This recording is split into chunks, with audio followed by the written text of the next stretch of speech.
Hai, apa kabar semuanya teman-teman netizen dan sahabat-sahabatku semuanya. Terbaru nih ya. Seorang dokter yang katanya sebenarnya dia tidak pengen memberikan penjelasan apapun tentang kasusnya Ami. Tetapi dia memberikan penjelasan itu panjang kali lebar kali tinggi.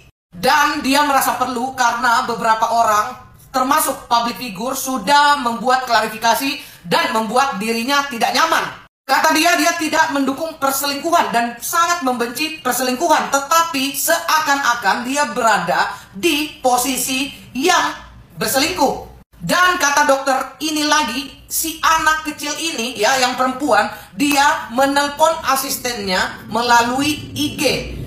Tetapi kita tahu semua di video yang terakhir, dokter itu tersebut meminta nomor kepada anak itu dan kita melihat semua itu. Jadi sekarang begini aja deh. Jangan seakan-akan anak itu yang meminta-minta tolong. Tidak, itu tidak masuk akal ya. Karena itu cuma seorang anak kecil. Ini semua dalangnya itu si bapaknya ya, yang selingkuh sama pelakor ini. Dan kata si dokter ini, si anak ini bersikeras untuk klarifikasi. Wow, seorang anak 12 tahun bersikeras untuk klarifikasi. Saya rasa ini tidak masuk akal ya. Dan satu kata yang saya garis bawahi ya, ini dia memberikan ruang buat anak itu biar publik tahu yang sebenarnya. Garis bawah, yang sebenarnya. Jadi ini sudah pengalihan isu atau dia condong memberikan isu bahwa benar adanya Ami seperti itu. Salam dari Koko Hirocimot. Yang suka video saya silahkan follow dan tinggalkan komentar. Halo, selamat pagi Dokter Richard. Salam kenal dari saya Indri. Seizin stis ya dok ya. Dok, melihat klarifikasi dokter dan dokter menyatakan bahwasanya dokter tidak sejahtera ya saat itu ya, saat menerima telepon dari anaknya gitu. Saya yakin itu adalah yang kita sebut dengan hati nurani ya. Jadi saat itu hati nuraninya dok bilang ini tidak right, ini tidak benar gitu, this isn't right, ya kan? I think something wrong gitu ya, if you accept this challenge gitu ya, this podcast gitu. Kalau saya yakin seorang dokter yang tidak macam-macam dan seorang dokter yang punya akuntabilitas yang bagus, kredibilitas yang baik gitu ya, dan tidak bisa diragukan lagi, apalagi mengingat waktu kasusnya dokter meronta-ronta dari rumahnya dokter yang dijemput secara paksa gitu ya, yang sampai jerit-jerit gitu. Itu kan sama saya waktu melihat itu juga mengundang simpati gitu ya. Inilah yang terjadi dok. Jadi kalau dokter saya lihat di komennya dokter membandingkan saat dokter mau klarifikasi dan ditanya, oh ya ini anak di bawah umur, terus dokter membandingkan dengan podcastnya Pak Densu. Dok, saya coba kasih tahu ya, apa yang dokter bandingkan itu tidak apple to apple, case-nya udah beda lagi. Si anak laki-laki yang di podcastnya si Pak Densu itu adalah seorang anak laki-laki yang ingin diakui keberadaannya ya, ingin supaya papanya menerima dia. Nah, kondisinya saya kasih analoginya seperti ini. Saya pegang anak saya 3 misalkan ya, 3-3-nya.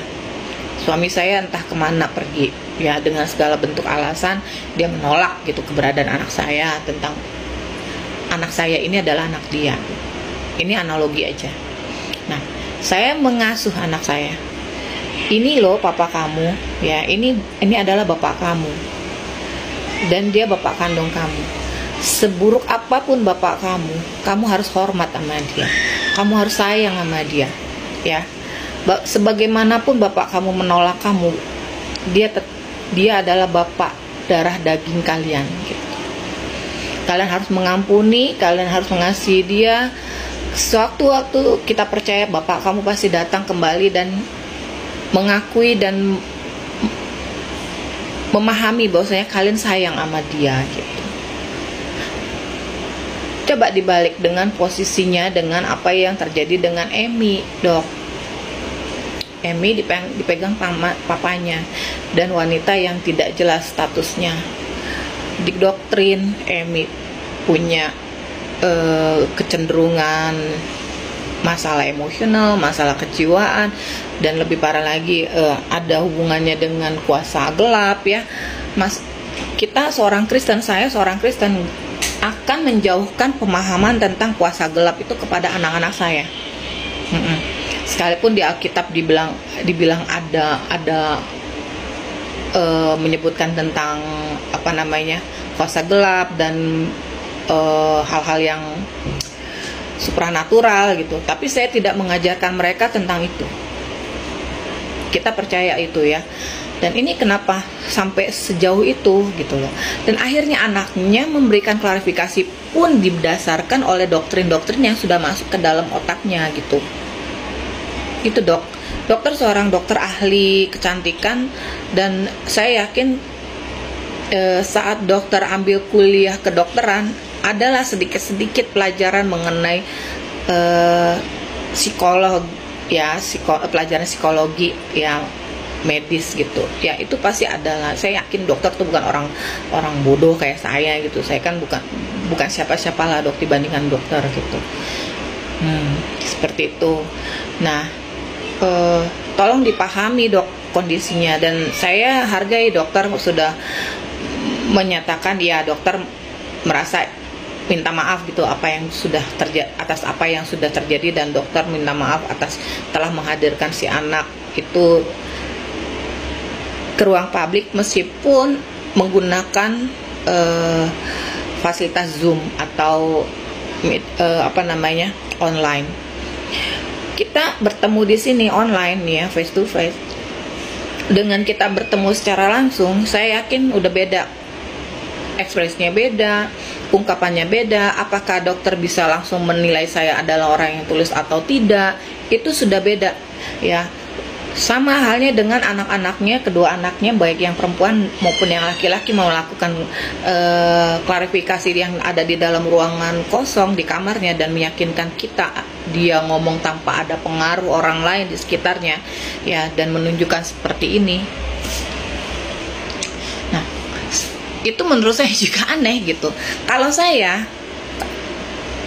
ngasih lihat bahwasanya memang saya ngomong ini tidak ada pengaruh siapapun, tidak suami saya, tidak siapapun, tidak orang sekitar saya akan begini itu ya, tidak ada siapapun ya di antara saya ya, tidak ada ya, saya akan kasih lihat gitu ya, lalu baru saya ngomong seperti itu dok.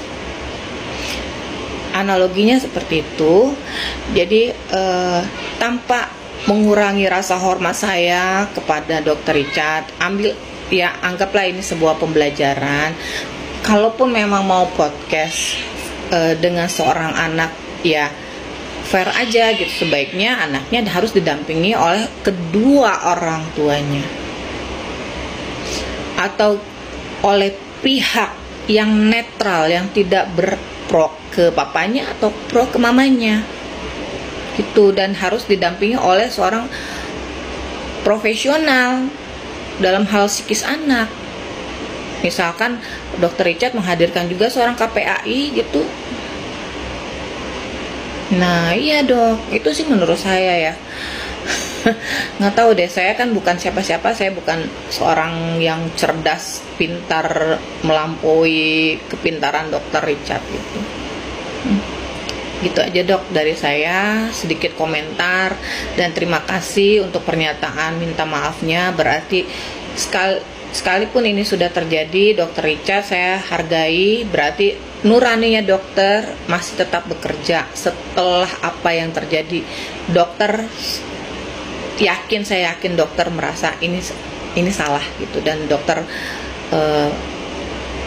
merasa harus minta maaf. Tapi minta maafnya dokter jangan membandingkan dengan case yang lain.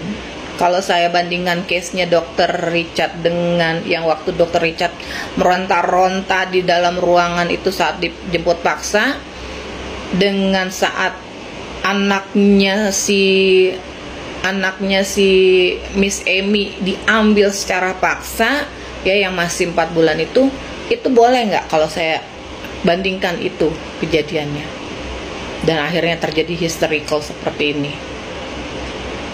Itu aja dok, salam hormat dari saya. Terima Ya, terima kasih sudah menyimak video ini. Kita ketemu lagi di video berikutnya yang lebih keren, lebih seru dan juga lebih heboh tentunya. Salam sehat untuk kalian semuanya.